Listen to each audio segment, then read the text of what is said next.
I'ma say what I feel, and I promise to keep it real. Welcome to the Rant Room.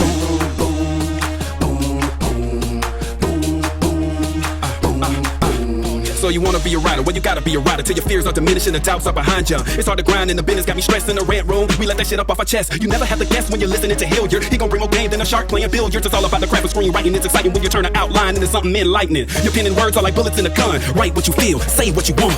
Welcome to the Rant Room. Oh yeah. What's up, y'all? It's your boy, Hilliard Guest, and you guys are listening to the Screenwriters Rant Room, where we keep it real, we keep it opinionated, we keep it what, everybody? Game all day.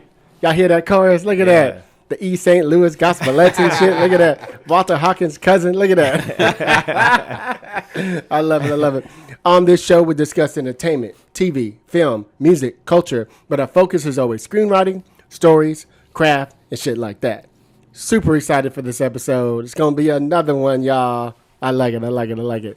So if you guys are grown, we're going to jump on in. So today I got my man sitting in with me, co-hosting, writer, producer himself, all around, pimp dog, OG, like all that stuff. What's up, man? He's like, I'm too young to be OG. Nah. Well, yeah, I'm Unk, I guess. Yes, indeed, I know. Look. Yeah, I guess I fall in the Unk. I'm all right. I'm all right with it. Saeed Crumpler, y'all. Yes, my sir. man. What's happening, man? What you been up to?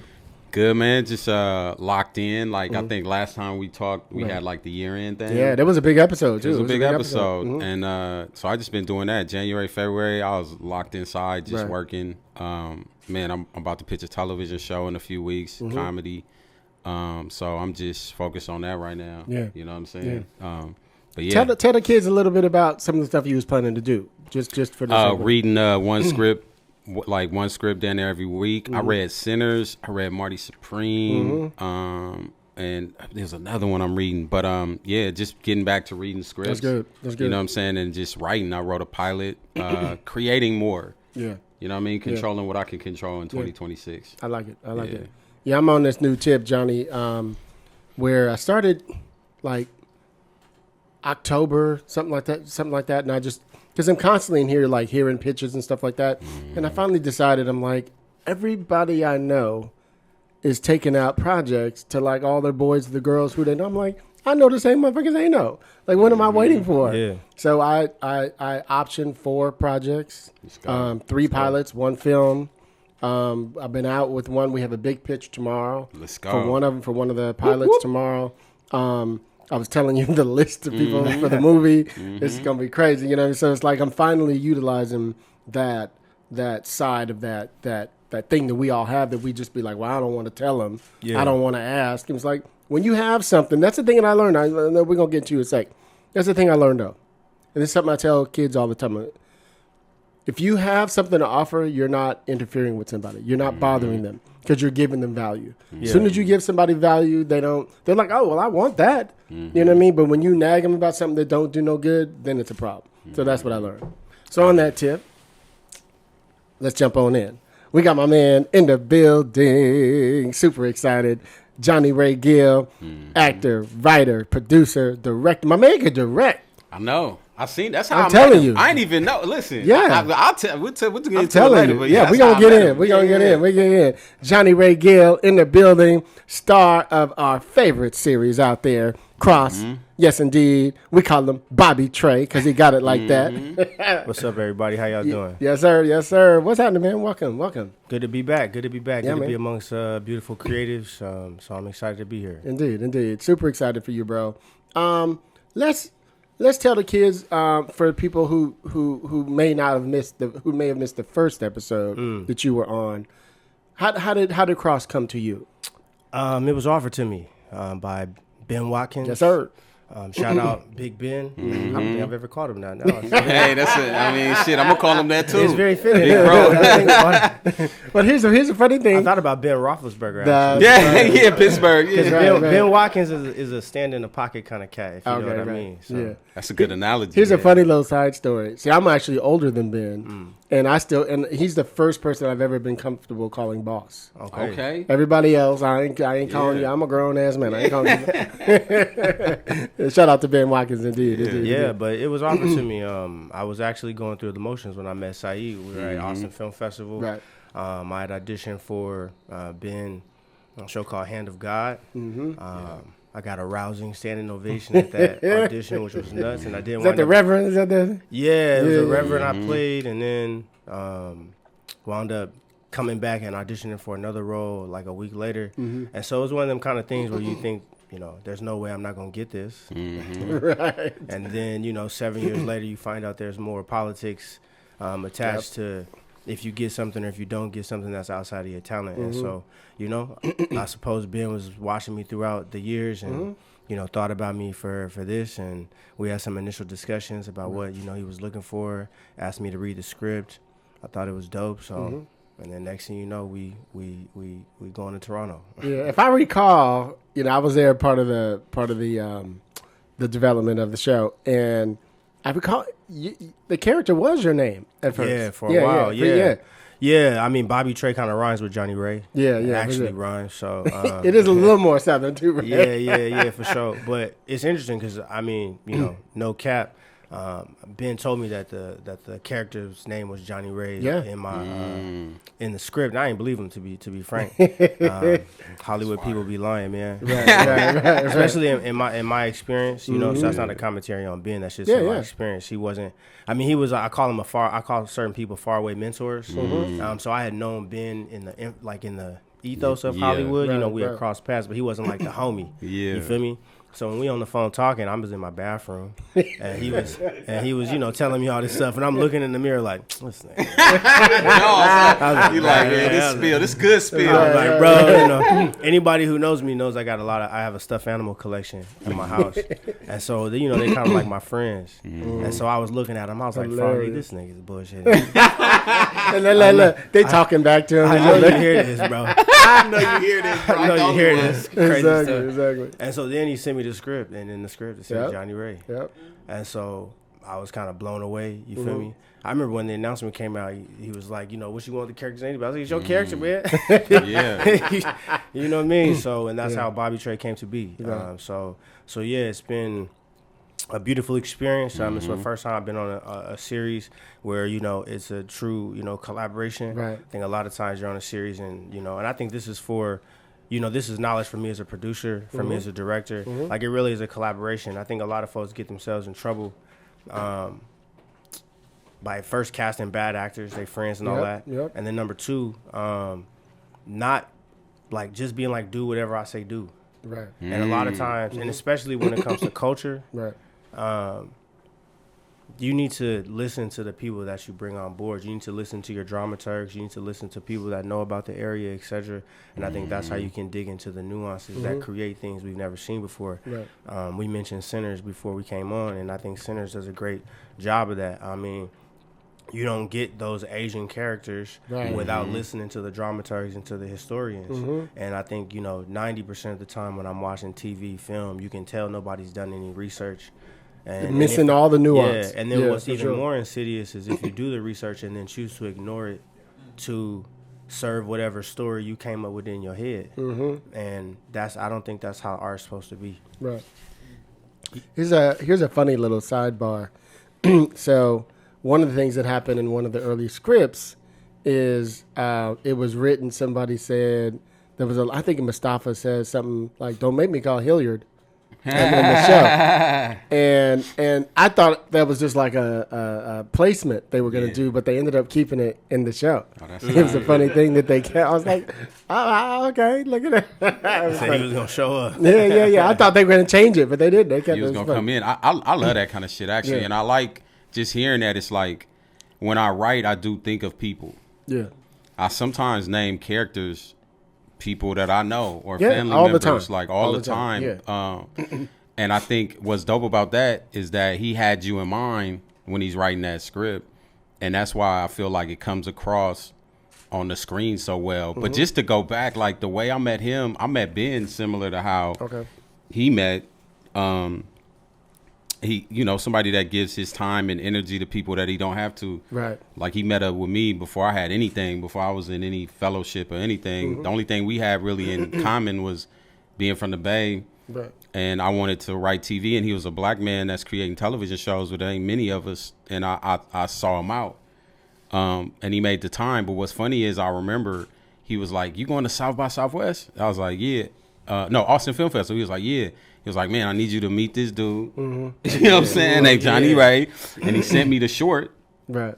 And he was like, "Hang out." I was like, "Man, for sure." And I saw the short was dope. And me and him ended up hanging out for like 3 days out in Austin Film Festival. Right. And one thing I love about him, man, super humble, us. He don't brag about shit. He let the work speak. Yeah. You know what I'm saying? And to me, that was like refreshing. Like you say, industry bullshit. Yeah. Like to me, it's a lot of people that talk a big game, but then don't do it. And it was like, man, he was, and in true actor fashion, everywhere we went, he's shining. So it's like I knew, like you know what I'm saying. I was like, oh yeah, bro. Some people got that thing. That thing. What they call it? I think Jamie Foxx said they got that fairy dust. Yeah, the fairy dust. I mean? Yeah. Really, I really think you truly have that thing. Like that. Like you. As soon as the camera is on you, and I've seen you live, so I've seen you just go from us talking to. Like you breathe, into the thing. You know what I mean? It's a master class watching. Thank you. It's a master class. And also, too, another shout out to Ben, too, because I just want to make this clear for folk. There's no, like, Bobby Trey character on my reel. Right. Oh, that's true. That ain't somebody you played before. This is not. So, like, shout out to Ben for having imagination. Right. So, I don't know to what capacity he was thinking of me or not thinking of me or whatever. But it wasn't like he saw me audition for something adjacent to Bobby Trey or this, that, and the third, and then was like, ooh, I know he could do this because he could play a dinosaur because I seen him play a reptile and he does good animal stuff. And nah, it wasn't like that. And I don't think there's, to be frank, just given my experience, I don't think there's any casting folks that would have thought about me in this way. I think we hold fast to stereotypes too much and to archetypes too much. You'll write a leading man, and then the leading man can't be 5'7". Right. Right. You'll write a superhero, but the superhero can't have kinky hair. You see what I'm trying to say? Right. You'll write this, and that's how we get into trouble because we are fighting for representation, and we don't even have that same representation in our projects. So if I go back to the 1970s, you couldn't look a certain way and be an ingenue. Right. Right. And then I watch those same people who now have representation making exclusions inside their own work. Talk about it. You know what I'm saying? Like, oh, this person can't be, we can't, this woman, she's too big to be a superhero. Right. Where I'm looking like, well, I think she might be too skinny because she just knocked out this dude. Right. Right. And I feel like maybe we could do something, say something more interesting. We can say something more rooted in truth. You see what I'm saying? And so to me, I'm saying shout out to Ben for having imagination. Right. You know what I mean? Because if he didn't have the imagination, then maybe Bobby Trey doesn't, come to fruition. Right. You feel me? So like writers, when we're talking about screenwriters and stuff, this is the Rant Room. Like really imagine your characters like in ways like I said, I always say I know dudes, I know big dudes with tattoos and stuff, bro, and they're physicists. Yeah. But on the screen that can't happen. Right. You know what I mean? Right. And they gotta be they gotta be some straight laced dude that is like, oh my God. Right. And it's like, nah, your script might be more interesting if the oceanographer looks this way or talks this way or is this person or that person. So, have imagination. Yeah. I agree. That's totally. How did you end up coming up with that voice? Let's talk about that. A lot of research, man. A lot of research. When we first was discussed, it was just conversations with Ben, and I always tell writers, a lot of times you don't know what you write. Right. Especially, shout out to my educators. I had a degree. I was studying a degree in African American Studies. I went through a Rites of Passage program when I was in high school. Okay. So culture is very important to me. A lot of times, again, they make us sound like we are from New York on TV. Every time I say it, everybody start laughing. So you see how much truth, like you see how much lies we accept that we don't speak on because we don't feel comfortable to speak on. So for me, you know, and then the Brits come on, and then they get to do everything they want to do, and then the Africans get to come on, and they Nigerian and Chicago, this and the third, but then the cultural specificity doesn't happen for us. When people from the Bay say different stuff than people from Dallas already. Completely. Yeah, so facts. Yeah, see that? So for me, I want to put that cultural specificity into the work. Right. So when we was first talking about it, I know Louisiana was a part of the conversation. New Orleans came up. I didn't want to do New Orleans because everybody's from, you know, tries to pick out New Orleans. And then we talked about Shreveport, because Shreveport is up in that little corner where it's influenced by all the you know, other different states that's the influence up there. Right. And so, you know, shout out John Barenthal. Okay. He had a podcast that I was watching. Guess he was doing some work in Shreveport, and he had a bunch of guests on there. One was named Bam Bam. He's a you know, Bam Bam. Yeah, he's a, you know, an icon in Shreveport.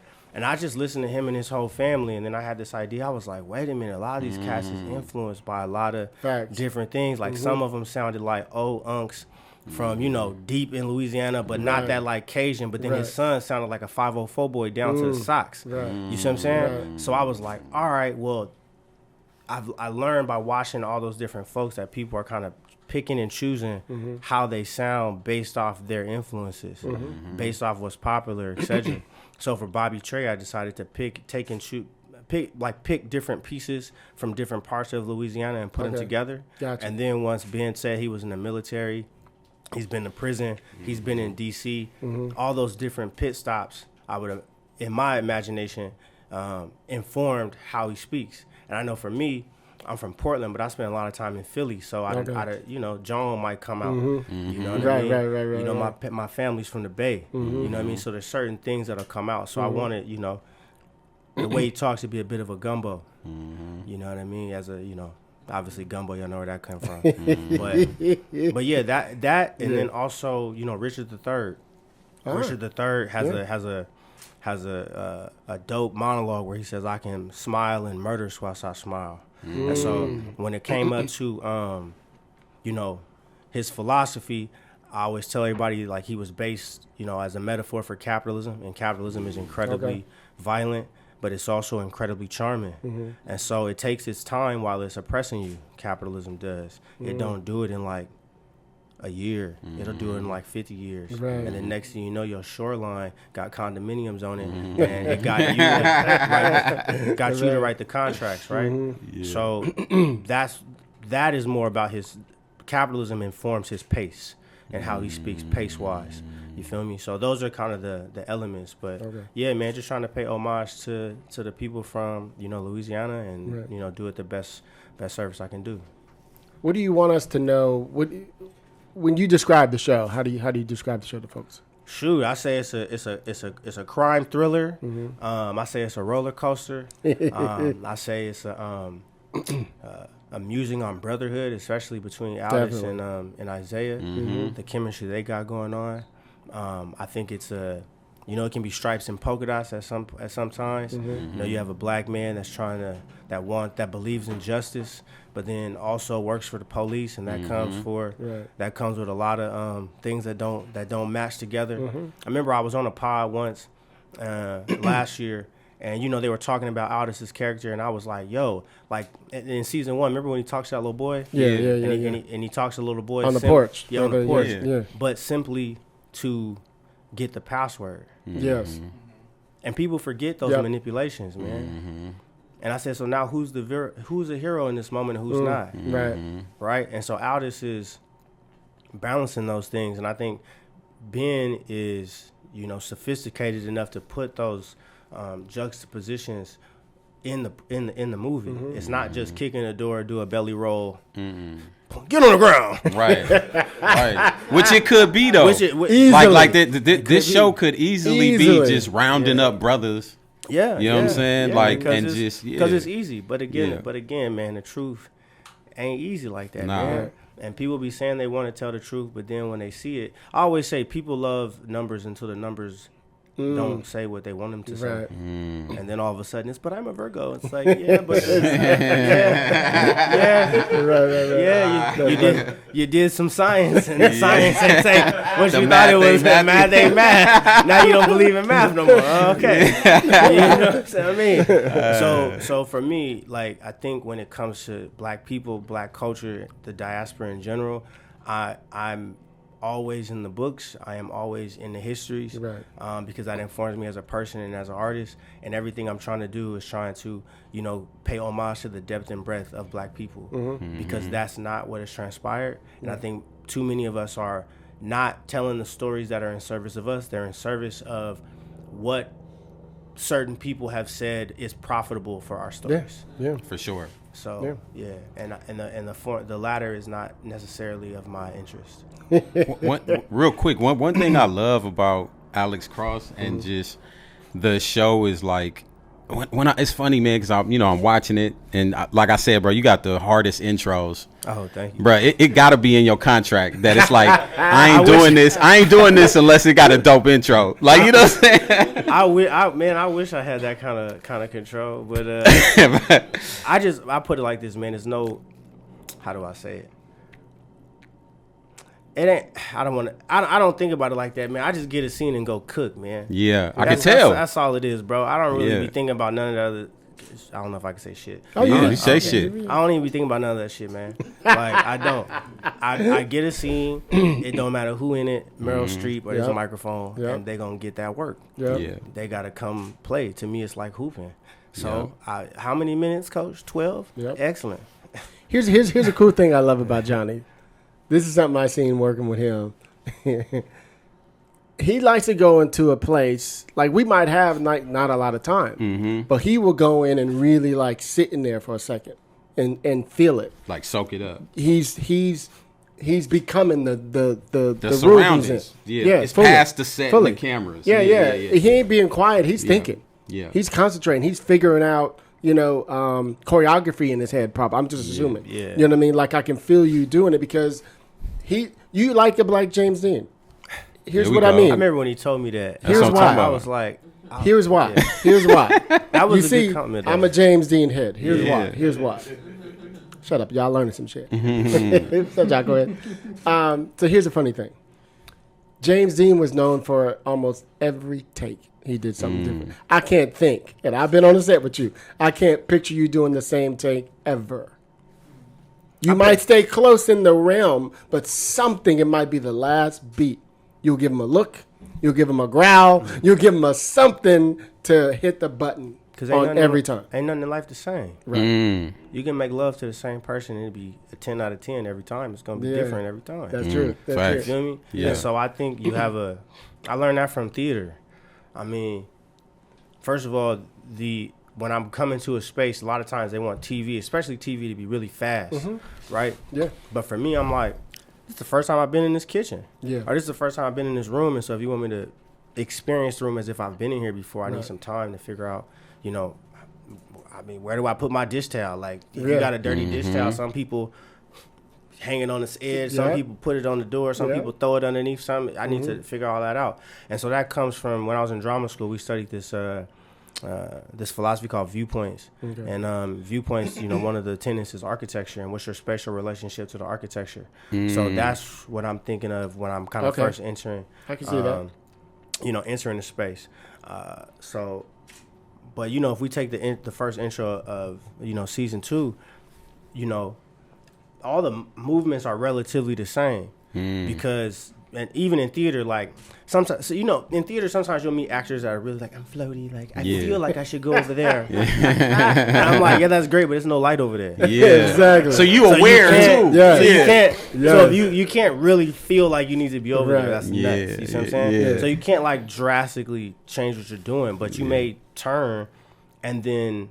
As you see, like right now, I'm looking in this direction, but this time I noticed the peppermints, and then the next time I notice the M&Ms, and then the next time I see the red vines, and then the next time I see homie rubbing his lip. You see what I'm saying? Right. Like, it's about the intricate details, yeah. and then those things can inform how the rest of it could go. You know what I mean? Because that you may be caught for a second. It looks nice, huh? Oh yeah, and then now the scene continues. You feel me? Right. So to me, it's just continuing to explore, and I never think I have a scene because really? we got it 3 days ago. Yeah, that's true. There's no way you'll ever have it. Right. So it's just always exploring and seeing what's in here. You know.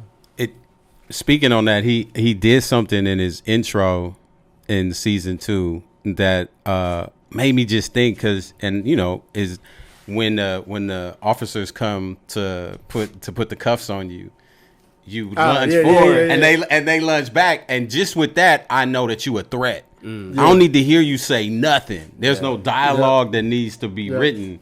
Just that interaction, and it just always reminded me, like, because I love dialogue. I mean, coming from rap, like I want to hear people say slick shit and dope shit. Yeah. But seeing that scene, and that's why I always watch stuff, because you always learn. It was like, oh, he didn't say nothing, but just that interaction showed me so much. I didn't even have to see season 1, and I could tell, oh, he's a threat. Right. Automatically, like, you know what I'm saying? Also, to the plants too. Shout out to the writing room that had the plants in there. But the plants was that in the script? Yeah, it was in the script, a certain version. I'm a bit of a gardener, so I may have doctored it up a little bit. I was like, you can't really do this to those plants, and but the juxtaposition. He treated it like what's they call that tree? That bonsai tree is like Karate Kid. Yeah, so I'm always about creating interesting tableaus, just like a rap flow. Yeah, like sometimes you just riding the beat. So for me, I'm like, I could just stand here and sing. That's what most people will do.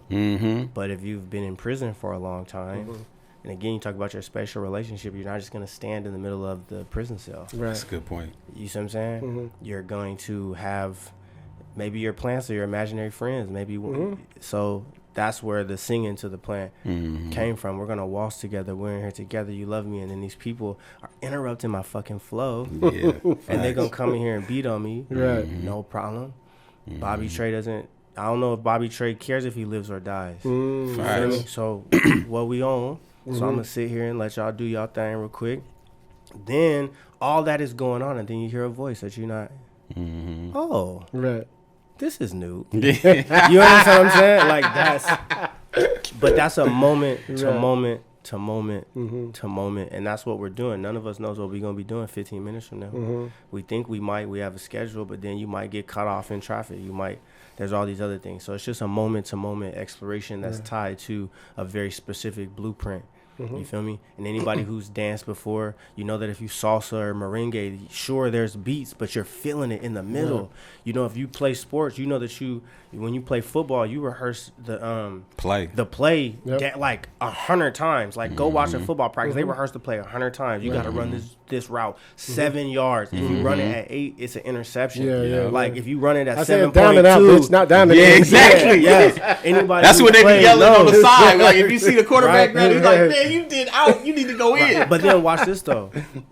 On the day, you may have done it like that 150 times, and just in that one moment, you might just give the shoulder just a little bit, but you're still inside the blueprint. True that. You know what I mean? But you have to run it that day, even though you practice it 100 times, you have to run it in the moment and be in the moment at that particular juncture. So, wow, that's dope. You got something? No, I was just gonna say, just going back to the show. One thing I love about this show that is important to me, creating television shows, is sometimes when I was creating these shows, there aren't any comps. And the comps are because you're creating something new. And the comps are either not there or they're old. Yeah. Facts. So you know what I'm saying? So it's like a show like this where it's like a crime show, black folks on screen, looking beautiful, being shot, cinematic, like the tone, like having this show exist really helps me, because now I can say, well, it's this meets Alex Cross, it's this show but shot in the cinematically like Alex Cross. Right. And a lot of my friends are like, man, there aren't a lot of shows with black folks on it looking like this with this quality. So it's crazy. Every time I turn on the episode, I'm like, damn, man, it's like inspirational. Yeah. It's levels. Totally. Yeah. One of the things I like is, we did our show, and I was so glad to see the way that you and Kayla came together. So your chemistry is beautiful on the screen. I mean, you have a chemistry with anybody when you get in the scene, but there's something about the two of you guys. I'm so glad they expanded that and kept it going when she brought you out of jail and y'all did y'all thing. Let me just talk about how you guys work together a little bit. We show up on set ready to cook, man. She brings a lot. Alona Tyler brings a lot of dope shit to the table. Right. You feel me? And Shout out to Alona. Yeah, so I'm just playing off what she gives me. You feel me? And yeah, it's a magical thing. I think the whole ensemble for Cross is incredibly talented and doing their thing. But for me, I don't be thinking about none of that. I just get into the scene, especially. Even like on set, Bobby Trey is on his own kind of time. So if I'm worried about other people's time, that's just not who that brother is. You know what I'm saying? His fuse is very quick. So I think the chemistry is there on some like a negative and a negative makes a positive kind of situation on math. You feel me? So yeah, that's dope. How do you feel about playing such an intense character that he's a killer. Yeah, he is. You know what I mean? But I like that he's super smart and thought it out. Of course. And you have to, but that's the thing though. You have to be a killer. Yeah, that's true. You got to be ahead, and he's good at it. Because also too, I think we have a and this is why the capitalism piece comes in. I think if we all like, we used to do this thing in drama school called a sense memory exercise. Sure. And so if I had everybody in here close their eyes right now, and I was like, what's the first image of your mind that you get in that's a killer? People might get a singular entity. Yeah, Dahmer or whatever the fuck. Right? Nah, them ain't the real killers, man. Leopold was a killer. Ah, got you. These companies be killing folks, right? Strategically, and then changing the news to make it seem like somebody was a terrorist that wasn't a terrorist. That's the kind of time Bobby Trey is on. So when he says, so for him, when it's like, in that last scene when he's talking to Kayla, it's like, he's like, look, if y'all can kill all these innocent people, no problem. I understand what the game is. Right. So that's where the capitalism piece comes from, because it feels like I'm rooted. The intensity is rooted in real violence, man. Not person to person. I was mad at you because you cheated on my husband or none of that. Right. I'm talking about the kind of violence that pollutes the whole shoreline and then gets mad at those folks when they want to leave their country and come to the next one. That's a different kind of root. So when I'm in those moments, like, I can feel it now, like it's rooted in a different way. So yeah, man, it's ugly, man. It's ugly. So that's what I think of when I think about like killers. You know what I mean? Is that some of you bringing some of you into the character, you think? Yes, because I'm a informed artist. Sure. Absolutely. So there's that. Like, I don't think Billie Holiday could write Strange Fruit without being an informed artist. That's not something you come up with just at the house. Oh, yo, right. So that's that. But when Ben told me that Bobby Trey's he's trying to get his family's land back that was stolen by the government, and we all know that as some of us know. I don't say everybody knows, because a lot of people don't know. Educated, but through eminent domain, like freeways were built through many of our communities were torn down to build up condominiums. All kind of stuff was going on, taking farmland, etc. So when you tell me that, now the quest is different. It's not just I'm trying to get this treasure. I'm trying to get this treasure for a very specific reason. And when you take people's land and again you are there to witness it, and you see the death and destruction and mayhem and the poisoning and all that other kind of stuff, it can turn you a different way. Right. And I think it turned Bobby Trey, whenever that happened, the writers can, however that manifests, but in my imagination, I understand. You know what I mean? So I like it. That's that backstory stuff that you got to include, so it makes sense for you And sometimes it may not always make sense to the viewer, but they will understand it at some point. Absolutely. They will come to realize what it is you were doing. I think that's what, and that's just the subconscious, how it works. I don't think you need to know the why. Like, I didn't go write no big journal entry or nothing like that. I'm not that kind of actor. You ain't gonna find no book of some stuff I wrote, 'cause I'm like, that's not happening in the scene. It don't matter. Right. But you can feel the subconscious way. It's like when I was on Underground and they told me he was autistic. Right. I mean, I'm sure autism existed in There's the levels 18th to that. century, but no one said, there was no word for it yet. Right. So my job as an actor was, when I would read people be like, something's wrong with him. That's different than he didn't run because he's a coward. Yeah. And that's in the playing of it. You feel me? It could be the same words, but that's in the playing of it. Right. And then that in the playing of it is rooted to history. Now, for the writers out there, it wouldn't need to be up to me as the actor if on the page you've already wrestled with that dichotomy. And that's what I wish happened more with the writers. You see what I'm saying? Like, I wish it was that kind of specificity was in the work, so that then by the time it gets to us, now we can take it to an even bigger level. Right. You know what I mean? So now you talking that talk. I was just thinking about this because I'm creating a new show, and when I was talking to these producers, I was like, just to let y'all know, every one of these characters is based off somebody. Yeah. Like, I think when you create hollow characters, it is a difference when you just dialing it in as a creator or whatever, and it don't have no depth. And sometimes to get to the depth, because you'll have cardboard characters, and it'll show, you know what I'm saying? Even though the audience ain't reading that script or they're not reading that document, it's like now, like, I'm like, yo, this I could actually tell you who each character is based off of. One might be Malcolm X. One might be my uncle. You know what I'm saying? One might be somebody I was in an Uber with, you know what I'm saying, who just lost a homie or something. Like, all my characters are steeped in stuff, and I agree with you. I do think as writers sometimes, when I first broke in, I wasn't really thinking about that.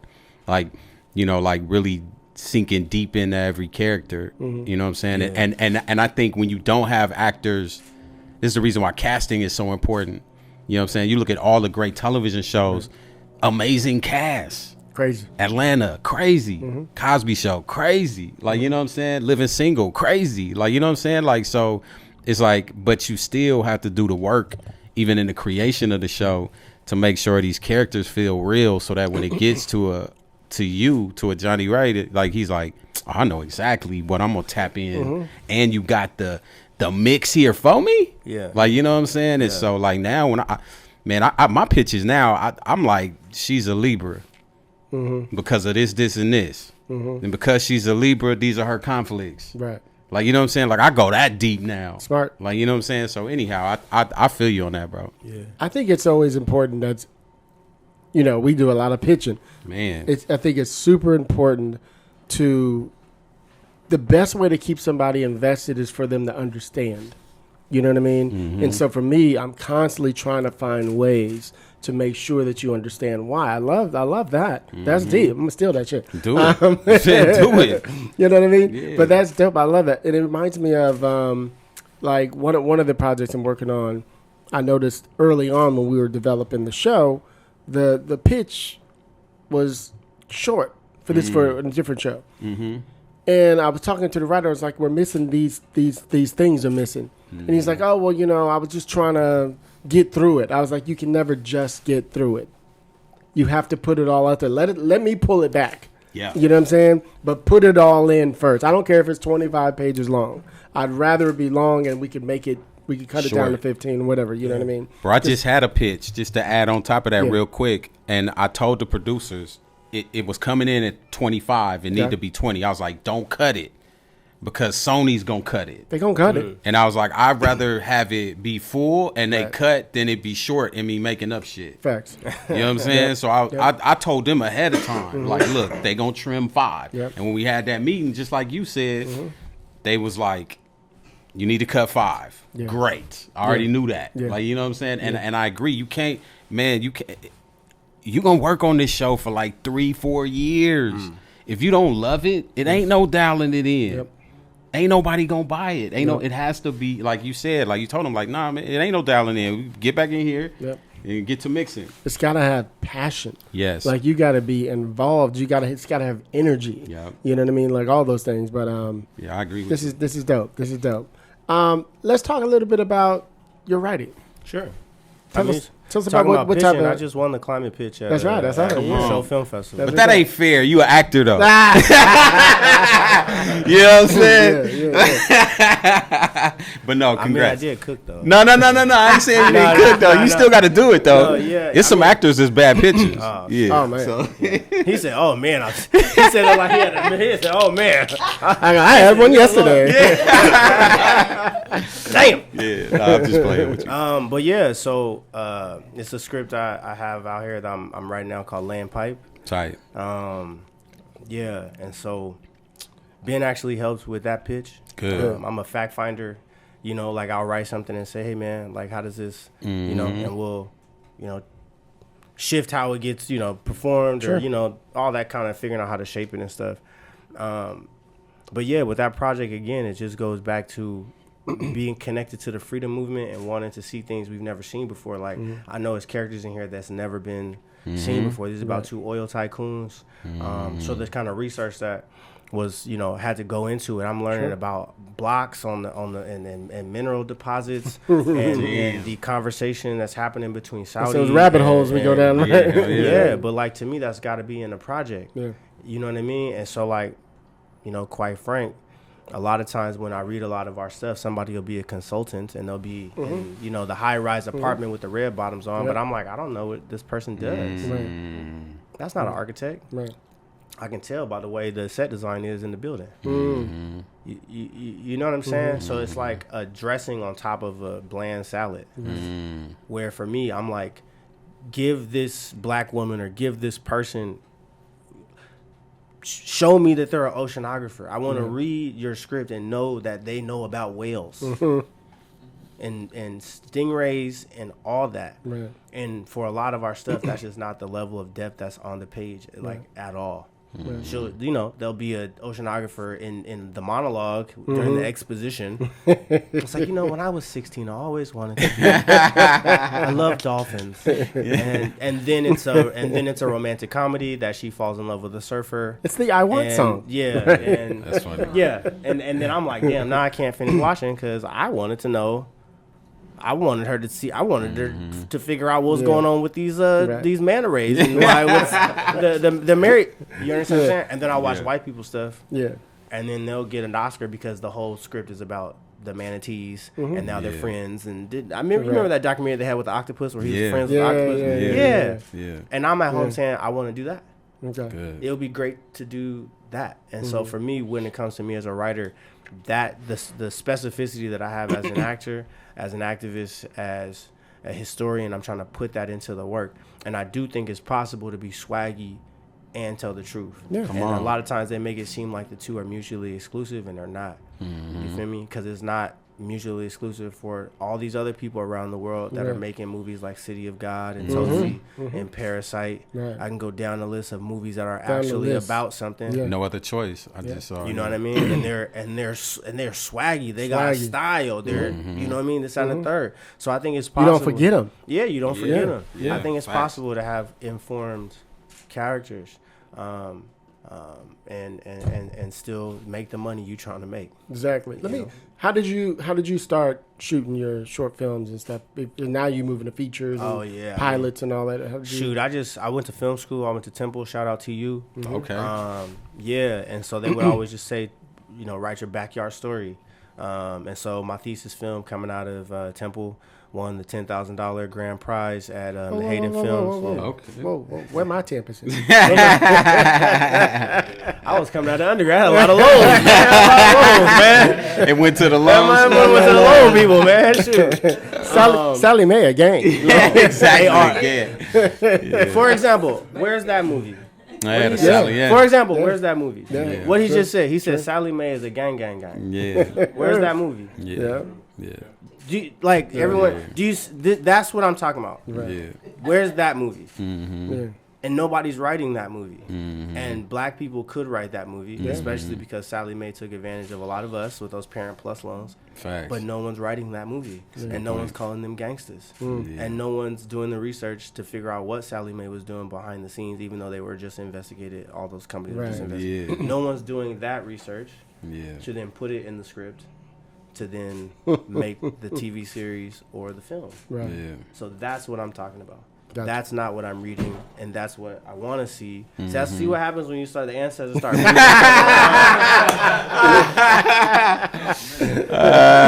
was like, they was, but that's what I'm talking about. Yeah. I will hear. You better not be talking about math. Listen, so I'll hear things, and I'll be like, that right there. Yeah.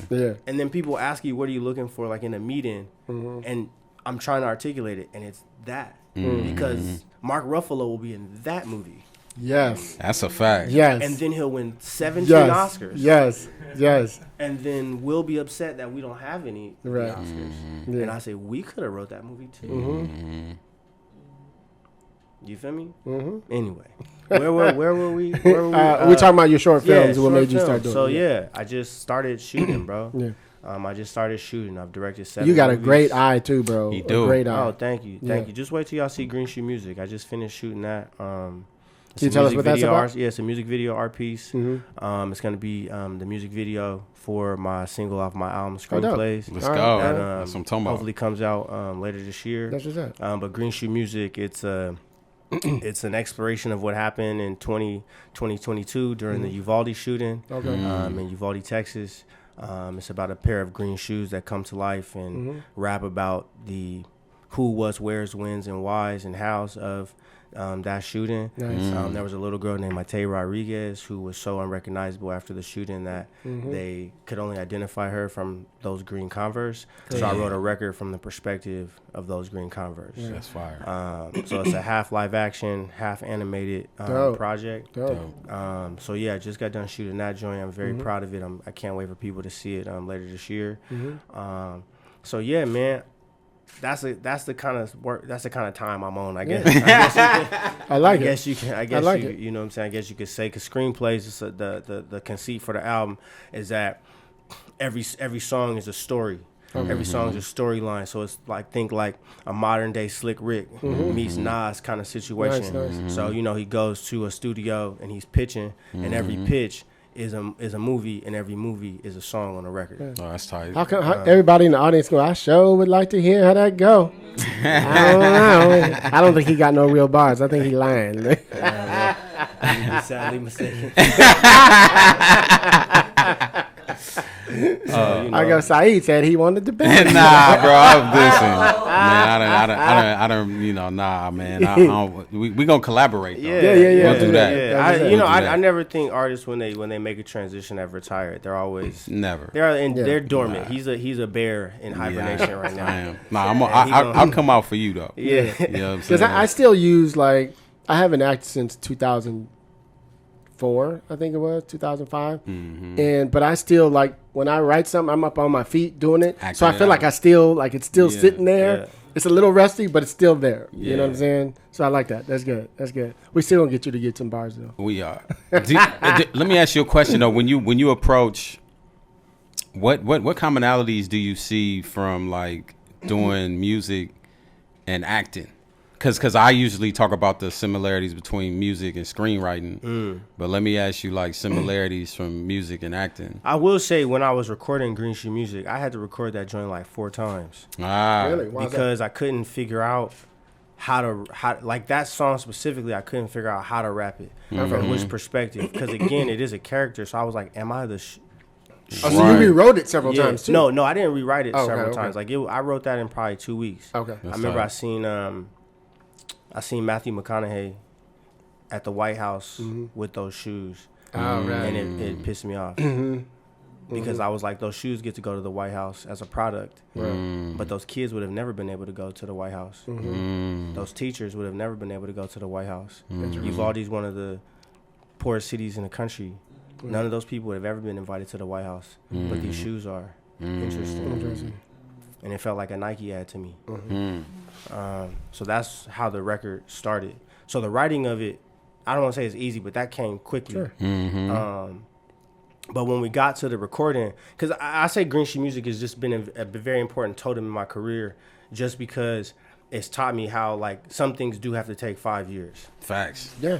Because the writing of it, if this was like 2000 or like 97, when I was like really doing poetry, I would have took that to somewhere, went on the stage and went nuts. Yeah, already fast. Like nuts. Right. Deaf Poetry Jam, we outside, boom. But the humility is that world don't exist no more. If I take the bars and put them in a book, right, and you're not already an author, they're going to say, very nice, good job. They'll pat you on the back, and then it'll be in the ether. If I go on the stage right now, it'll be on the ether. So I knew I had to record it. And if I'm recorded and come in Sahih's world, it's got to sound amazing. Yeah. But then now who's going to produce this? Yeah. And it takes, and I'm not like, on my IMDb, not IMDb, but in my social world, I'm not a rapper. So no one's taking me seriously. I'm getting all these bum beats and all this kind of stuff. No one wants to sit down and have a collaboration. People are telling me to cut verses because the song is too long. And they're trying to do a radio thing when I'm not trying to do a radio thing. Right. So it took a long time to find who you going to work with. And then 2 years later, I was actually scouting for Colors Only, that script you read. And I was, I had my Spotify on random, and this cat named Cap Kendricks, he's a producer out of Germany, came up, and I rapped the record to an instrument. He does those like instrumental housey albums. And I said, yo, this it. And something told me to see if he was on Instagram. Found him, reached out, then we started working. Okay, good. Then the crazy thing is we get the record right, and he liked it at first, and I remember I listened back to it. I was like, man, this is off, bro. Like, this is, you know, my hip hop thing is like, I'm like, this is kind of weak. What's happening? And so, to your point, as an actor, I would have come up with a green character, like a green shoe character, and did that voice, right? And wanted to show you the pain and the grief and yada, yada, yada. But then I said, wait a second, this song, for it to work, needs to be much simpler. And if we do a music video, you are the character. But the rapping of it, you got to get, like, you got to say nigga a couple times. So people can understand the grit and the energy. Then I did that and I said, okay, it is. Now we have it. Then after that, it becomes, the song is great, but you're not 50. No one's gonna care. They're gonna give you 6 likes and be like, "Very, very nice." Gotta have visuals. Gotta have visuals. Got to. You know what I'm saying? I mean, now and you're very visual. And so I think this is the best thing I've directed. All right. Fire. I can't wait for people, like I said, to see it. But it taught me about the process and the humility along the way, to where people will try to put it out, and it's like, no, you gotta understand, like, it's not time for it. Just shit. You know what I'm saying? And I think that's what Gambino was able to do with This Is America. I point in pitches for Green Shoe. Shout out to Johnny when I pitched Green Shoe at Sundance last year, because he's my animator on a project. We met at Sundance, and he was like, "What is it?" And when I was telling him about it, I said, "Yo, listen, you can't divorce the visuals of that music video from the lyrics. Yeah. And if you actually go listen to This Is America." It's not a lyrical record. Nah. He's saying, "This is America. Don't catch you slipping." It's kind of catchy too. It's catchy, but it's not like Black Thought or J Electronica. Right. Simple. You see what I'm saying? It's very simple. And so, imagine if they had just come out with that record without the visuals. Wouldn't have hit the same. It wouldn't have hit the same. Nah. And so, Hero and the rest of them, I don't know what collaboration they had, but they figured out that, like, this has got to come out simultaneously. So now, when you say "This Is America," you can't divorce that lyric from them shooting the choir with the AK-47. Right. You know what I mean? And so I think that's how you have to, at least for me, that's how I'm gestating and cooking as an artist. And sometimes the actor informs, sometimes the musician informs, sometimes the producer is like, "Bro, you gotta wait." Sometimes the director is like, "Oh, you need to do this, step away from," you know what I mean? It's in constant conversation with each other, because they have their own like pillar. You know what I mean? Yeah. I like that. Now, you've been writing for a while. What the one you were talking about that I read? What's up with that one? It's dormant because laying pipe is laying. I don't know. At least for me, stories kind of just put you in a chokehold. Yeah. And so I was really trying to figure out for Colors Only the structure for what the feature would be. Okay. And I was struggling, and then laying pipe just started coming. It kept like Talking. people kept being like, "What's up with this one?" And it just kept talking to me. And you got this 70-year-old oil baroness who's the richest black woman in the world, and then you start digging into what does that mean. What kind of killer is she? And then she in a strip club grabbing booty. And then she's making deals with this brother named Harold Hamm. And then I'm like, Harold Hamm got $63 billion. That's a tight name. You know what I'm saying? Like, so like, what happens? How do if they get this cosmic ultimatum, how does two people from two completely different backgrounds handle finding out the world gonna end if y'all don't change? You feel me? So for me, again, it's just big stakes. I like that. Big stakes, and like saying it is what it is. Like the flooding is happening because of y'all. Not because of plastic straws and none of this is happening because of y'all. So what we gonna? Let's get into that. Right. You know what I mean? So yeah, man. So laying pipe, like I think right now I'm trying to turn it into but I'm turning it into a feature. Okay. And it's gonna be a 3-parter. It's one of those things where I don't know if it could be a TV series because of what I want to say with it. I think about Parasite. Again, I'm a studier, so could Parasite have been a TV series first? I don't know. Not first, but now it could though. Yeah, exactly. Yeah. And so like, again, faraway mentors. I hope to meet Director Bong one day. He's the first time, Director Bong is the first time I've ever seen an artist do a movie that was something that I was like, oh shit, that's like, what's it be in my head? I remember I watched Okja and it was like 8 different genres at once. Yeah, crazy. That was crazy. But he was telling the truth though. For sure. Like when he got into the end and got into the the food farms and the factories and all that, I was like, oh, this brother not scared. And then Parasite, the commentary on capitalism and health insurance and like, how poverty, where it can turn you. Like them people was these people was using the bathroom and on a stool, and it's like that's what I'm trying to be on. Right. I don't think we have time for the foolishness. And if it is foolish, if it is funny, you can still be saying something. Yeah, I agree. Sure. Yeah. You know what I'm saying? So for me, like, I'm trying to get to where Director Bong and some of these other cats are. So I'm thinking away, about, G. for some reason, I'm thinking about George Clooney in the context where he said a version of them, he said something like, he makes those big budget, Hollywood movies so he can make the movies like you're talking about that we love. Like all those smaller movies he makes are the ones he gets nominated for and all that other stuff, you know what I mean? So it sounds like you could do I hope a version so. of that. But then also I be thinking like, why the big ones can't be about something Completely. too? Yeah. Because for me, enough of us got money.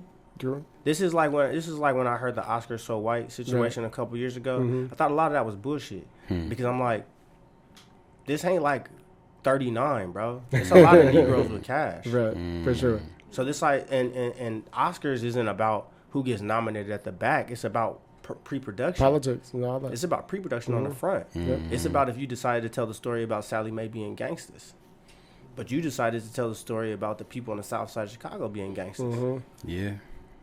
That's a decision you made. And then for me, where you ask about the filmmaking and all this other kind of stuff, like, you kind of got to get filmmaking from the mud if you're doing an indie situation. And you know that from like, selling, CDs. selling CDs, right? Yeah. So to me, that's where I thank God for Temple, where it's like, well, okay, where can we get $2 million to tell this? Okay, we can't use a crane. I got to use this to do this shot. And it can, that's what I'm talking about. Like, maybe it can be a big thing, a big budget situation, but we shot it for $2 million. But we used our cinematic tricks and we pulled resources. And then when they said they didn't want to sell it, we said no problem. I'm gonna talk to my peoples in India. I'm gonna talk to my peoples in Nigeria. I shot a movie in 2024. It comes out. We about to premiere at CineQuest. Okay. And we shot it for under $1 million, but it looks like 2 or 3. because we went somewhere else, which I'm always telling everybody, you get a lot more resources when you go somewhere else.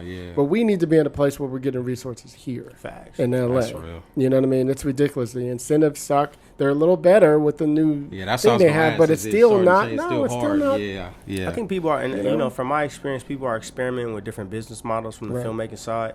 Like maybe it's a situation where you say, "Hey, G, I can't pay you to DP now, but I'll give you points on the back." And so now we're in collaboration on this project. I think. I hope I'm not misspeaking, but I think Coleman Domingo did a film where everybody on the crew and cast was like making the same thing, but then they all had investment on if it gets sold. Sing Sing. Yeah. So, you know, I haven't seen Sing Sing, but I'm speaking specifically about the business. The new Ben Affleck movie, him and one. They did it. They did it. So I just think we need to have more imagination about what business means to us. And so I use this example like when I again I'm gonna talk about the freedom movement because I think it's giving me a lot of fearlessness, right? Facts. So when we talk about abolishing prisons, right? And this will make sense in a second, I promise you. Okay. When we talk about abolishing prisons, a lot of people can't imagine a world where we don't have police, right? Sure. And then I will say many Native American cultures, and this was like, 300 years ago, did not drink alcohol. Right. It didn't exist. Everyone at home, think about this for a second. There was a world where alcohol did not exist. Man, Do you understand what I'm saying? Real, So if there was a world, and this was, I'm not talking about 7,000 years ago. If there was a world where alcohol didn't exist and people were getting on just fine, then in this context, our imagination about what is possible is extremely limited. Right. That's facts. So yes, there can be a world without surveillance and prison. Yes, there is a world where we can make movies where we don't have to exploit people from the top to the bottom. These worlds can exist, but you need to have your imagination to think that they're possible. You see what I'm saying? So that's where I said the history has, I think, freed me. Because before I would have a lot of anxiety about my career, about where I'm going in my life and all these things. And I just think about Frederick Douglass, because Frederick Douglass, over the threat of being roasted over a spick, which for people that don't know, they would put black bodies on, they would roast them like a pig, right? That fool still said, I'm going to go learn how to read. So if he can be fearless and imagine ways to accomplish his goals, then that frees me in this time period to say I can do whatever I want to do, right? Some of this may not happen in my lifetime, but I can lay the foundation for it too. You see what I'm saying? So for me, it's really about imagination. And once you have that imagination and then you connect that imagination to history, now you flying, G. You flying. And so the last, several years of my life, I felt more free than I've ever felt. And that's because of the ancestors. That's real. You know what I mean? So, yeah. That's dope. Yeah, I mean that's the important history though, and then also documenting it. That's one thing that's kind of.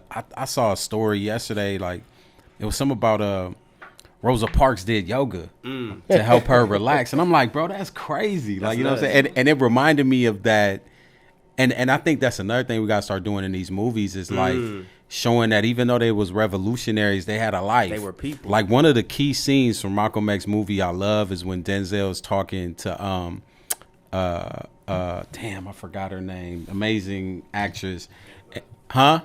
Angela Bassett. Yeah. And then she walks up to Malcolm after the speech. He killed it. And she's like, Brother Malcolm, may I have a word with you? Yeah. And he's like, yeah, sister. And she's like, you know what they did when they marched?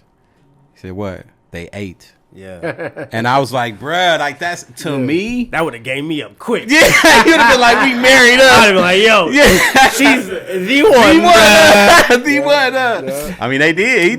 Bruh. He did. But I what I'm saying in that is there's so many like stories that we can draw like inspiration from. And sometimes when I was a kid, like just watching, there's only like 1 or 2 docs. Right. You know what I'm saying? It's eyes on the prize. You know what I'm saying? I had to watch that during Rites of Passage, bro. You just took it. Yeah, but when you see it, it seems so far away. They seem like humongous characters, which they are, but they was doing yoga. But that's they why was she's eating. that's why she's a humongous character. I agree. And again, just because you said this, I'm gonna use it again as an example. Yeah. That detail that Rosa Parks did yoga Is in the character. something Yeah. that I feel like an actress might bring to the Yeah. set, but it wouldn't be in the script. 100%. Right. Yeah. And Rosa Parks doing yoga, especially if it's in her memoirs or whatever. Yeah. If I were writing this, would It's be in the script. Absolutely. It blew my mind. But watch this It though. blew my mind. Absolutely. And watch this though. A lot of times people think I'm speaking from straight altruism, Yeah. right? Even from a completely, I hesitate to use the word capitalist. Good lord. It's the business. Even from for some, not for, but even from a completely money making standpoint, Rosa Parks doing yoga in your film makes it more interesting, and it's more likely for people to buy it and go watch it. I agree. Totally. So I agree. don't know why these things are excluded in the project. I know from a suit, it doesn't make any sense. I don't understand why she'd be doing that. We should cut it. No. Yeah. You know what I'm saying? So like, Yeah. I just wanted to point out that those kinds of details can be in our scripts because they're in our books. Yep. Yeah.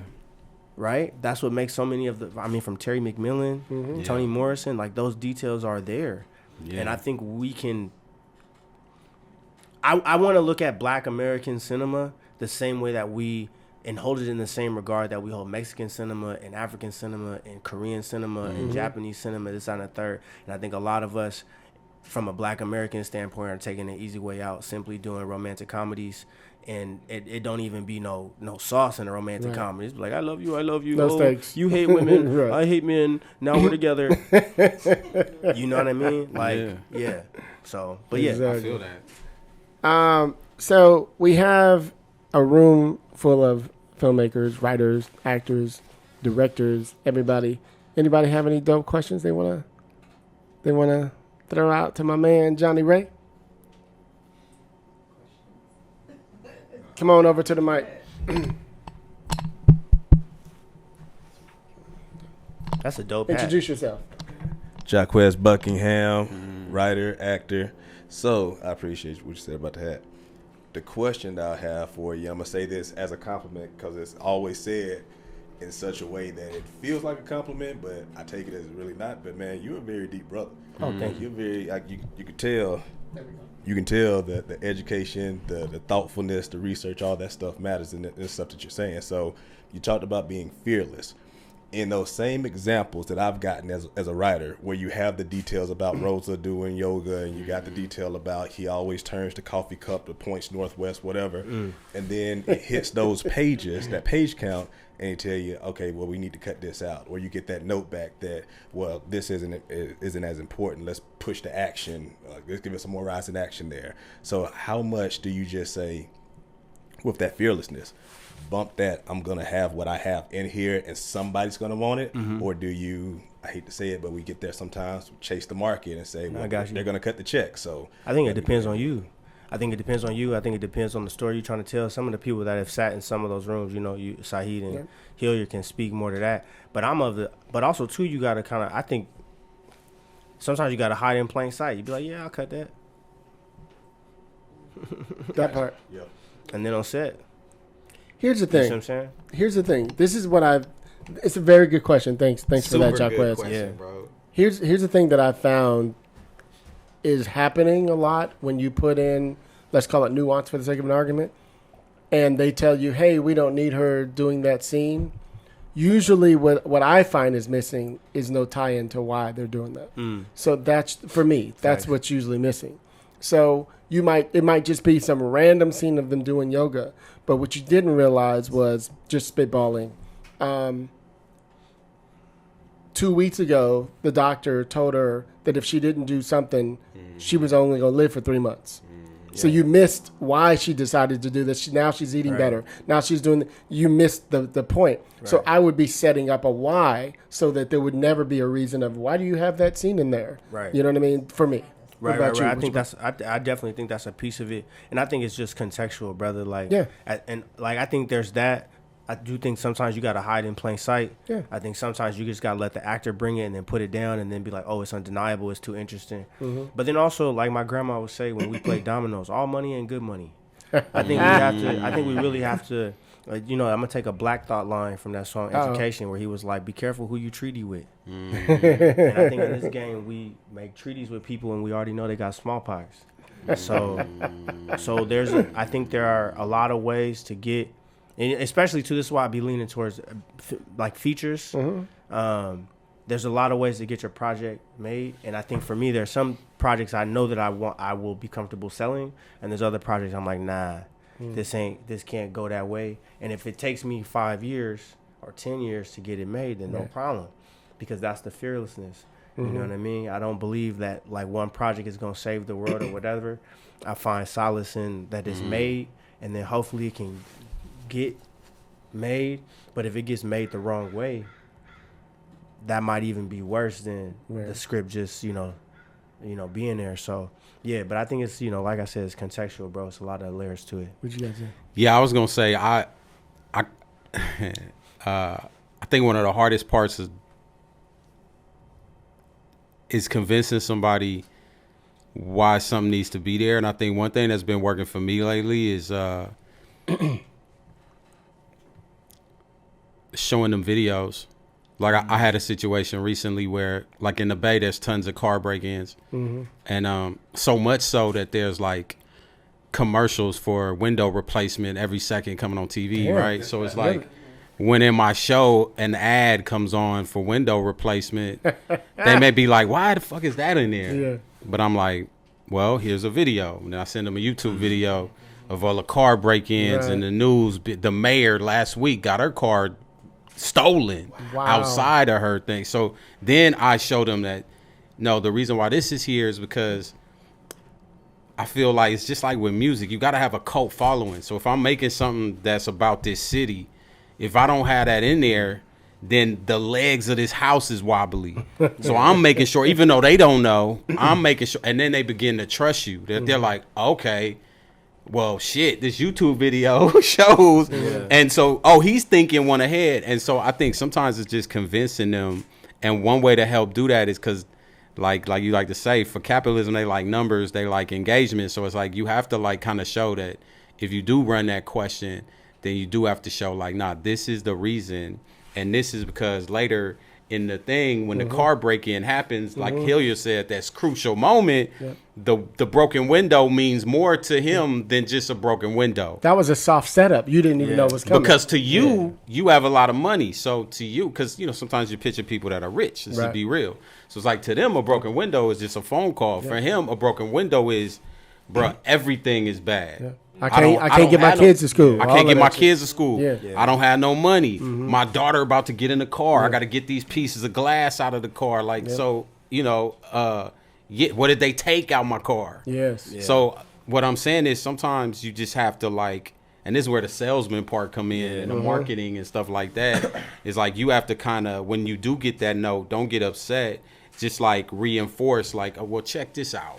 You know what I'm saying? And then, yeah, so that's kind of how I've been maneuvering that situation lately. We're going to pass the Dutchie over here to Lakeithia. Introduce yourself. Hi, my name is Lakeithia Delco. Lakeithia Delco. I have a quick question. One more time. This way? There you go. There we go. I have a quick question. Okay, so for artists who came into this business naturally creating stories from an ancestral source or from something deeper than self, and then once you enter the industry and you're inundated with some of the corruption or what this industry is, what do you do to maintain that original source that was always yours once you no longer have those rose-colored glasses within this industry? And on side note, the thing with Rosa Parks, why it has to be in the script, because when she's sitting in that bus and she's breathing and she's meditating, that is what sustained her to remain seated. She is no superhero. I love that. She is human. Yeah. And if we show those aspects, we're able to take these higher beings and we put them down to earth. That any one of us, if we have those skill sets, could have breathed in that moment. And that's why she was able to be Rosa Parks. You know what I mean? And that's why it's in the story. But answer the question. This is why we, see, man.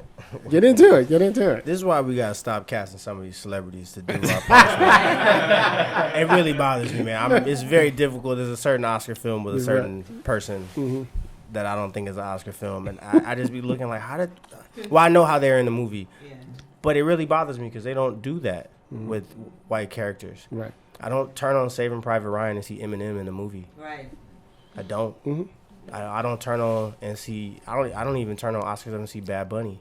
I don't. But then I have to ask why when it comes to our stuff, when it comes to this black woman, why is she in the movie? When you go watch the Lakers, if I came out in the starting lineup, it's gonna be some questions. Right. People are gonna want their tickets back. Yeah, where LeBron? Where Luka? Even if I was next to LeBron, they gonna say, what is Johnny Ray? Is that Bobby Trey? What is this? But then when it comes to us, and so this actress that I'm thinking about, she's not gonna have this depth of knowledge to say what the sister just said about yoga, and it sustains her and wooty woo. And so I just always have to ask, why is it us? And I think more of us as creatives that sit as showrunners and producers and people that are getting this stuff made, why are you allowing them to do this stuff? Right. Because again, they don't do this to other folk. You see what I'm saying? But anyway. Jerry? Introduce yourself. But just real quick, just on what she was saying though, as far as like how do you keep it? I think much like Johnny Ray said, I look at like August Wilson. I look at like John Singleton. I look at Spike Lee. I even look at Ryan Coogler, who I'm older than, you know what I'm saying? But like that don't matter. Like you said, like that's right, you older than Ryan. That's crazy. I am a little older. That's crazy. Like you old. Yeah, I mean I ain't old, but he is 38. But yeah, I kind of like look at them for like inspiration and like Johnny Ray said, it's like August Wilson had like, look, if we don't document it, it won't exist. Yeah. And so for me, that's the bigger fact, especially now with AI and stuff like that. Like it's like if our stories don't exist in some form or fashion, like people still watching Love Jones. That movie is crazy. Like 40 years old. Like people still watching Boys in the Hood, crying. Like somebody in Paris could watch Boys in the Hood, not even live in South Central, and cry at the end. Sure. You know what I'm saying? Multiple times. And so it's that kind of empathy vehicle and putting ourselves to where, and that's kind of what I lean on as far as like the why. You know what I'm saying? And to make it easier for somebody else coming up. I mean, that's one thing about this podcast. Like, I listened to this podcast when I came up because nobody's having these kind of conversations. Yeah, no. I mean, that's a great point to even pivot it back to the pod, you know, from meeting with Hilliard and, you know, and all the different mentors and stuff that I've had. You know, you're just trying to develop your own style, your own voice. And if you don't have people that are giving you, you know, honest, constructive. And he always says, "Give me the real, give real." Me raw, bro. He don't want no. I don't want no. I don't want no bi, bro. That's like, I'm trying to get right. Like, imagine you shooting 31% from the field, and they're like, "Your shot's great." You're like, "Bro, I'm not." Right. You know what I mean? And I just wish there was. I wish there was like an anonymous magazine. Like maybe I wish there was like an anonymous magazine where we could really know what's going on with actors and writers and people can tell their stories because the athletes have that. That's why they've been able to do some of the stuff with their union. And so I just wish people knew like the things that were going on. And I think it's incumbent upon us to really speak more candidly to each other, you know, so that we can really stand on the backs of those that came before us and then stand on each other. You know what I'm saying? There's so many people with dope ideas. And I know people say generally we should work together more, but I think it's deeper than that, man. I agree. You gotta listen to the record and be like, bro, the drums, you need to. Yeah, I agree. You know what I mean? Yeah. No, I agree. Well, Saeed and I have, this is just a sidebar. We have this whole thing about it starts with us. You know, our sidebar is people who make promises to you and they don't follow through. That part, yeah. In a world where it's so easy to go, yo, Johnny, remember I told you about that thing? Yeah. It don't look like that's going to work out. Right, Instead, I got to read the goddamn trades to find out that you didn't even do the thing. Like, I can't tell you how many times that's happened to me. Right. Yeah, too many And as times. y'all come up, you're going to see it keep happening to you. Oh, yeah. It's just a weird, but it doesn't have to. Don't gotta be like that. No, you're supposed to be boys. You're supposed to be girls. Like, why in the world wouldn't you call, text, email, fax me, bitch, or whatever? You know what I Facts, mean? that part. Fucking WhatsApp me, whatever. Just tell me something so I don't have to discover it later after you've been. Anyway, but that ties into that shit. Anyway, Yeah, we got to break the cycle and like help each We other gotta do it. and give each other game and pointers. Yeah. You know what I'm saying? For sure. Like, Hello. Hi, Johnny. My name is Jerry Jerome. I'm a screenwriter, a filmmaker. I have a question about... and dope photographer photographer. too. On Thank the you. side note, like, hold on, man. Like, the humble. We so humble. Thank you very much. I have a question about working with actors. If I have a piece that I'm directing or writing and the actor's already done their background work and we're on set and they're asking questions about a character, would you prefer for the writer or the director to say, I can tell you this much, but I'd rather not go past that line so that you can still have some space to create on your own? Or would you like them to say, hey, I can give you all right now. This is all the notes. This is all that stuff I had to index cards when I was doing my beats. This is everything I know about the character. Which would you prefer? I would prefer to know all that before we get on the day. yeah, definitely. That's not a Preparation. conversation I want to have Yeah. on the day. That's a conversation. Those are It's not fair to conversations- them either. Yeah, I mean, Yeah. I can cut it however you want to cut it, you know. But I'm just saying, preferably, I would want to know all that, whatever you thinking before the day, because for me, I'm gonna do my thing regardless.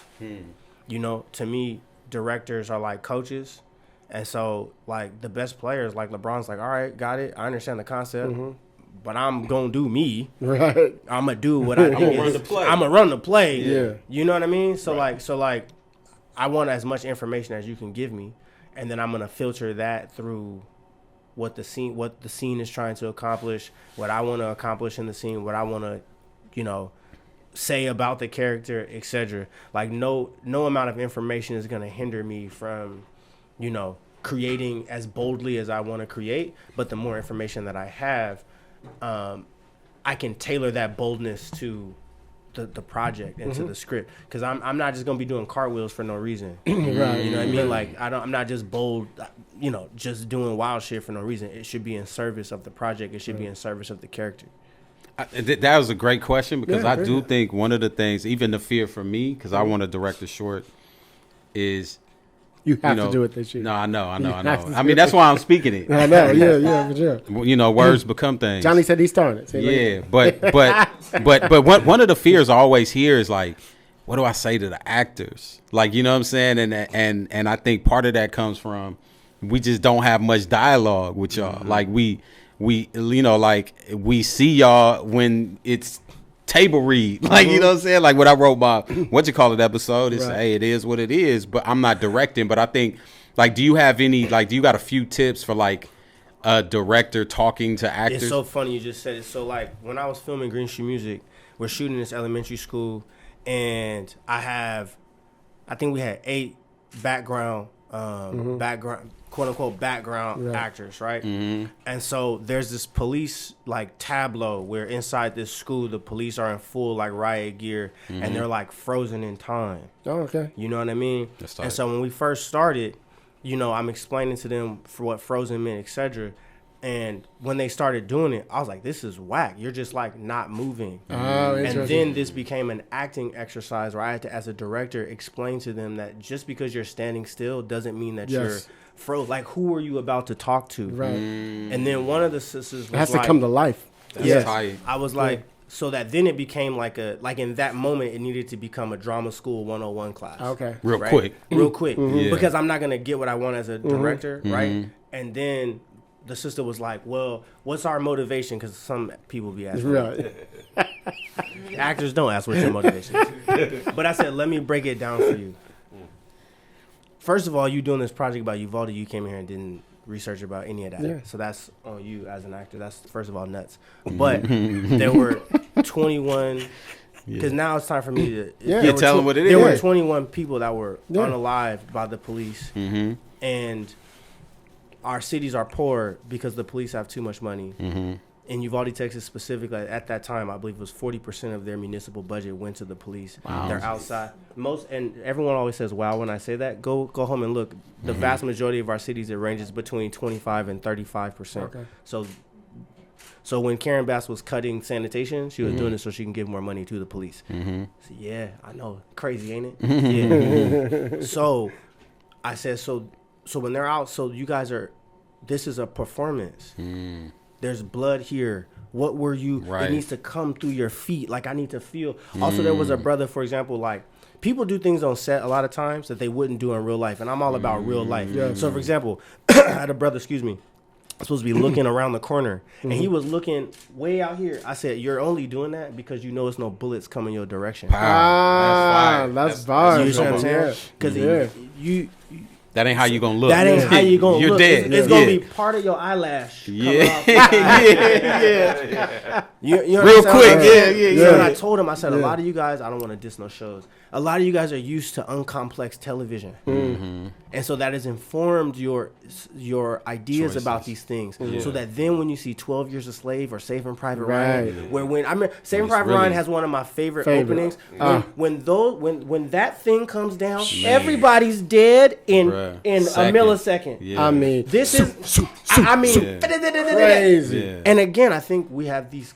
Because of Hollywood, we have these ideas about what war looks like. Right. And it ain't Rambo, man. You're not going to do a backflip. Yep. Your arm is going to be over there. Yep. Your stomach you're not going to be like coming out. ducking bullets if rotating. You know what I mean? I remember that scene where he's like, I want to see my mama. Yeah, that was fine. You know what I mean? Yeah.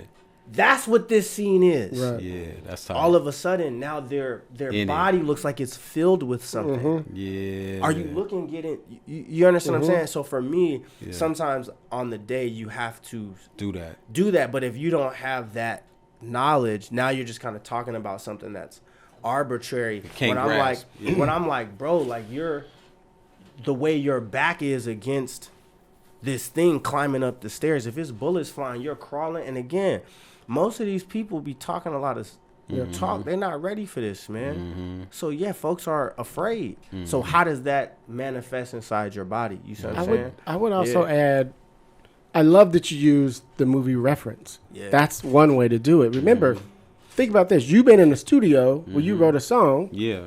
And you had to give somebody a way to do. It's the same for sure. thing. What did you want out of them? So you just gotta change. Again. You just gotta change the whole situation. Now you're in a situation. You're in the living room. The couple are talking about whatever. You can go. Don't sound off, huh? No. And these are no lines, bro. Same shit. And these are no lines. Like a lot of people think that because they don't got a line or they're not saying something that there's not stuff to be done. And that's nuts. Yeah. Like there's actors that have won Oscars with barely any lines because they understood that now wait, this is Mr. Bean. Yeah. In the same way that as a hooper, I could be like, oh, this is Steph. Steph, this is a shooting situation. I'm not in the post. So everything that's inside of a shot is doing work. You know what I'm saying? And matters. And sometimes with actors, you just got to let them know that they matter and that what they're doing is important. Because it's very easy for folks to be like, oh, it's just a background. And I got my police outfit on. Right. I even had to talk to them a couple times because we're at an elementary school and given the times that we live in, and we shot in January. I was like, why are y'all standing in the window? There's people outside that can see in here. And like I think you need to really understand what spirits we're calling forth here today. And then once they understand that, now we're cooking on a different kind of time. For sure. That's tight. That's bars. So you gotta plan that out, but you weren't able to plan it. It happened. It just happened. Yeah. It just happened. I mean, you know, shout out to all, Eric Island, all them people that came out, because some of these people I cast off Craigslist. Wow. Okay. You know what I mean? And I will say this, it's so crazy how many people out there hungry that want to act and be writers and and they're just looking for an opportunity and you know, they weren't expecting to come and do this is real cinema we doing today. Yeah, this ain't no walk in the park. Because especially when you say music video, it's like going on a date and you say you're a rapper and the woman she ain't heard none of your songs. She's like, oh, she started laughing. She heard this. I'm a rapper. She's like, oh yeah, sure. So it's the last 10. Yeah. Little scribble. Tell me something new. Yeah. Tell me something I don't know. Yeah. Let me guess, you model too. Right. Sure. You're a hooper in Europe. Sure. Let's bring in Yusef. Tell them who you are, what you do. Yeah, I'm Yusuf Nash, Air Force veteran, son of Iraqi immigrants, and a huge nerd. See a Dinobot case over there. So Shoot, what you know about Dinobot, man? grew up on Beast Wars, man. Yeah, man. Yeah, had all the toys, man. Like, That's me and my crazy. brother, we love that series so much. Okay, yes. I don't want to get side tangent, but like after each episode, me and my brother would take our toys and like we create. This is what the next episode is going to be. Yes. Oh, that's like fire. that's what we did. So we're like, Beast mode. That's tight. Yeah. So my question is one thing that's like refreshing hearing you talk is like you seem to like want to write a message in all the things you write. Like this is like really about like how capitalism is bad, or like these is the real things that's killing us, right? I'm always curious, like as a writer, like say you go around and pitch things, like you're telling the story. Do you still like end cap it with like this is what the message really is, or do you feel like they still come across as you're telling the story? It comes across. Like when I pitched Laying Pipe, I didn't go in there massaging shit. I went in there and said this, takes place in it's between these two titans. It's a street in Houston named Petroleum Drive. So You don't get no realer than right. that. I think I said in the pitch. I was like, y'all know who Tory Lanez is, but y'all don't know who Harold Hamm is. So, for me, it's not just about a message. Like I think we really get a lot of this stuff twisted because, the powers that be have tried to tell us that real stuff don't matter. I mean, we was just in Hamel with Alona and the rest of the team at this casino. We did some screenings across, and the conversations that we had afterward lets me know that this is what people want to hear. They weren't in there when I was talking about Bobby Trey being like the underwear being a metaphor for sexuality and all sorts for black masculinity. They weren't like, gosh darn it, talk about fake superficial stuff. Yeah. People were excited and were leaning in. And I think we have to understand that like having depth is cool. Like we do this stuff to where we try to pretend like being an idiot is cool. It's not crazy. cool. It's It's never not been cool. cool. No. It's made hip hop used to have a brain. And then now it didn't, and people mumbling, and it sucks. And everybody knows it sucks, but no one doesn't want to say But the it hook, sucks. you can't the hook. Because and They ain't even doing that no more. Let's keep it real. It ain't even no hooks no more. That's why it's off the charts. And the songs are short and shit. and I walked outside. There ain't no hooks. It's no Captain more. Crunch because it's been I forget what I think it was one of the brothers from the Goody Mob was talking about this a few days. I saw on a pod where he was saying this is being manufactured. Yeah, it's watered down. This is being manufactured to you by the company next to Cheerios. They're making Cheerios over here, and then they're making rap over here. And all our favorite stuff, all our favorite movies, all our favorite food, all our favorite poetry, all our favorite nutrition, like it's about something. Right. Yeah. You know what I'm saying? I agree. And people are reaching for the empty calories. So for me, I just don't care. I'm at a point now to where I remember. This is a long time ago, but like Lord of the Rings is one of my favorite iconographies, right? I want to play an elf or a dwarf or I want to play one of them dragons. I want to be in Lord of the Rings at some point. Like, I just love it. Y'all hear that? Y'all hear that? HBO. I want to have a beard with some beads in my now. Look, man, I'm gonna kill it. Amazon. You You know what hear? I'm saying? Just holler at your boy. And so, like, I was in film school, and when the Lord of the Rings was out, and one of the commentaries were all the black characters were Uruk-hai. And if you go back and look at the orcs, they all have locks. Yeah. Yeah, See, all the nerds be like, yeah, I saw it. They all got locks, blah, blah, blah. Even worse, like all the dark humans, they were like all the fans were different, like North Africans. Yeah, right. So like they sided with Sauron. Sauron is like Sauron, yeah, all that. Anyone dark skinned is the bad guy. And so for me, at that time when I was in film school, they was like, bro, you can't say that. Don't say that because Peter Jackson might not want to work with you. Boom, boom, boom. And then I got to a point in my life about the feelings. I was like, Peter Jackson's not gonna work with you anyway, nigga. you're never gonna get an audition for Lord of the Rings. Like on some. Hey, make on your some own. real. That's good facts. You're, bruh. I got the something for you. likelihood, but I the got something for crazy you. part is, maybe we might work together because of this conversation. Because they that's heard true. this, but. You got to stop letting the fear of whatever the room gonna say dictate how you rocking. Right. If your joint is fire, that might just not be the money you need to collaborate with. You see what I'm saying? So for me, I just tell the story, let it be what it is, and then we can get dwarves with beads, you know, rapping in a pub in the middle of the you know what I mean? We can do all that. So I'm gonna have you come by. I'm gonna pitch to you this project I have that's in their world with black folks. Okay, Here we go. If Ed Sheeran was in I think he was in, or was that Game of Thrones? He was No, in? Ed Sheeran was in Game of Thrones. Game of Thrones. Yeah, man. He busted out the man. He was. thing with that. Man, shoot. Just wait till they let me in one of these joints, man. I tell you, they got 4 spin-offs. Shoot, I man. know, They got it's room. crazy. Exactly. Yeah, they got exactly. Oh, yeah, the gray joints. You got any more questions for him? Nah. Anybody else have anything else for my man? You good? You good? Okay, cool. That's what's up. Cool. That's what's up. Hey, man, this is dope, man. I appreciate you coming, hanging out with us. Appreciate y'all. Appreciate Indeed. the conversation. Appreciate the artistry in the room. And I just always say, stay active. Keep going. Engage in your communities. Let your work engage in our communities. Right.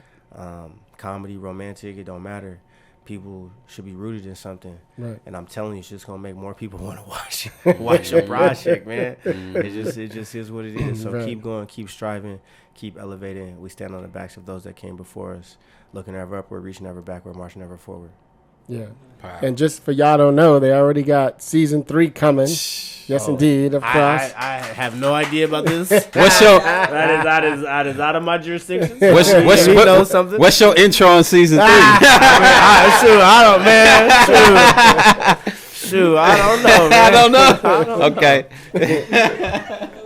So there's an alligator, right? Exactly. So it starts. And you know, the sad part is, I'll be scared as hell. But as soon as they say action, I'm gonna be on the alligator. What is it with the character though? I mean, it might. They're gonna be like, "What happened?" Me and the alligator looked, and we had a. I will say, season 1, that dog was strong, man. Yeah, that's what I'm saying. And so it was a real scene partner because there was moments where I had to like Johnny Ray wouldn't have been able to do this, but Bobby Trey was like, "Hey, man," and the dog was like, "Yes." And I was like, "Oh, don't even sense this fear that's deep down in my elbow." Yeah, so it's interesting. Yeah. He's a smart dog. Now, y'all had a great chemistry, bro. Y'all had a great chemistry. And we're going to put it out there. They're going to finally drop our show that we did. Come on. It's going to come. It's going to come. We're going to put it out there. Can't wait. And that's what's up. That's what's up. Thank you, man. Always good to see you, bro. Thank you. Super proud of you. Thank You're killing the game. Thank you. I can't wait till people get to see you as a writer, as a director, as an artist, you know what I mean, on that side, even more. Yeah. Because I think you're super talented. You know I'm here for you, you know, whatever you need. The whole world know my name. Yes, indeed. Yeah, we outside. Facts. Where you at, Saeed? Where can they find you? Balance 510. I just started a Substack too. Oh, did you? Yeah, so I'm on there like putting some. I just wanted Because to I heard write. they're moving the video now on Substack. And then you can put video up on there. So I just hopped on Substack, man. I did a new article about be more like this baseball hitter named Tony Gwynn. He's one of the best baseball hitters of all time. He passed away a little while ago. Okay. And he hit, I think his career average was like 337. But the metaphor is he only hit the ball 30% of the time. He one of the that's what you're greatest. talking about. Exactly. Yeah. So I think for the industry we in, it's like, yeah, But he man. did it when it counted, it sounds Exactly. Okay. And he was consistent. like. Right. And so to me, I'm over there. So Balance 510, catch me anywhere. What's up with the podcast? Writers Right podcast is coming soon, man. I'm inspired, man. You keep me alive coming. You keep to be saying on it, here, you man. keep saying it. I keep It's- laughing. and you're gonna be the first guest, but All right, that's what's up. it's coming soon though. Okay. Yeah. What you going to do differently with that show? Have you thought about it? I mean, like I think even talking to hearing Johnny Ray's story, I really want to interview writers in general. Okay. You know what I'm saying? Artists, novelists, screenwriters. That novel point, please do that. Yeah. Poets. Please do that. Yeah. Please. Like, But they got to give us some bars. We gotta up. Yeah, they gotta have Read. craft. Yeah, it's Read, man. all on craft though. Yeah. All on I craft. love it, So I I love it. think Shout out Isaiah Mustafa who's writing the Yeah. book. Yeah. Shout out Isaiah, man. Writing Yeah. the book, so. Yeah, so that's what I'm on, man. Outside of AKA work. Samson for y'all, you know what I'm saying? Yeah, That's what's up. yeah, that's dope. I love it. I think we need more books. Yeah. Please, folks need to read. That's where all the television shows coming from. Yeah. Like, Yeah. Keep it's it real. Crazy. Yeah. People don't be The reading. show I'm man. pitching tomorrow is A book based attached. on a book. Every Based like on a book. 90% of drama shows for sure has a book attached. Yeah. The show you like, if you trace it back, it's a book. Please go read, brothers and sisters, man. And we need to read. You right about that. They be lying to y'all. They be reading. Please go read some stuff. Yes, indeed. Yes, indeed. Yes, indeed. And where you at, Johnny Ray? Where can they follow you at? Easy peasy at Johnny Ray Gill on Instagram, Twitter if it's still called that. I mean, I'm on Facebook too. But other than that, that's where you find me, man. That's where you find me. What's the Makalana? Makalani is my passage name. Okay. It's crazy. I be forgetting it's my name in my phone. People like, because it comes up on my phone. You already lying. You gave me the wrong name when you met me, and I'm like, no, just happened a few days ago. But And you a rapper, and you good at the wrong name. but yeah, Makalani is my passage name. When I went through Rites of Passage, you cross the burning sands from boyhood to manhood, and the elders give you another name. Makalani is the name that the elders gave me. In Swahili, it means one who's gifted in writing. Nice. And so it's it's also my pen name. Your pimp name. My pen name. That's a cold pimp name. That's a cold pimp name. Somebody write that.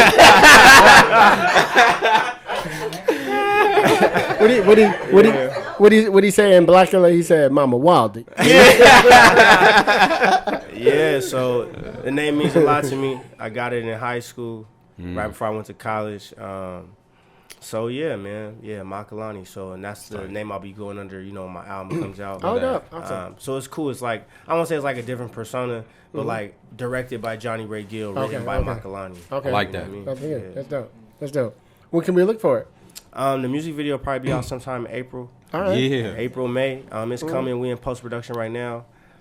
Just dealing with this animation and trying to make sure it's right. So, but y'all will see it when it come out. I'm looking forward. I'm looking forward. Yeah. Me too. Like, invite me to the screening, damn it. Thank you.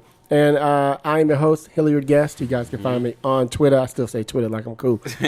On Twitter, Instagram, Facebook, LinkedIn, TikTok, everything at Hilliard Guest. We have a new Screenwriters Rant Room Instagram.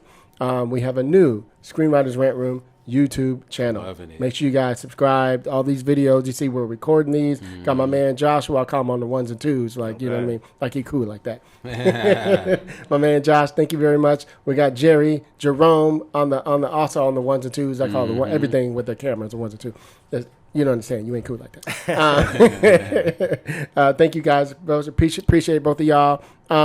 Please go on screenwritersrantroom.com. We have T-shirts, we have hoodies, we have in black, gray, white, royal blue, lots of good stuff like that. We also are looking for sponsorship, trying to blow this sucker up. So hit a brother up. Let's blow it up. You know what I'm saying? Let's do it. All those nice black companies, white companies, Latin companies, whatever. Hit me up and we'll do some work. All right? Love y'all. Everybody joining me for Game All Day. Thank you to all you guys sitting and watching us. Can you do like a quick little view of the Wu-Tang Clan in here? There you go. Yeah, everybody give them a wave. Tang. I know. Wu-Tang. You guys know how we do it on the Rant Room? Yes. On the show, we keep it real. We keep it opinionated. We keep it what, everybody? Game all day. Yeah. Peace, y'all. Peace.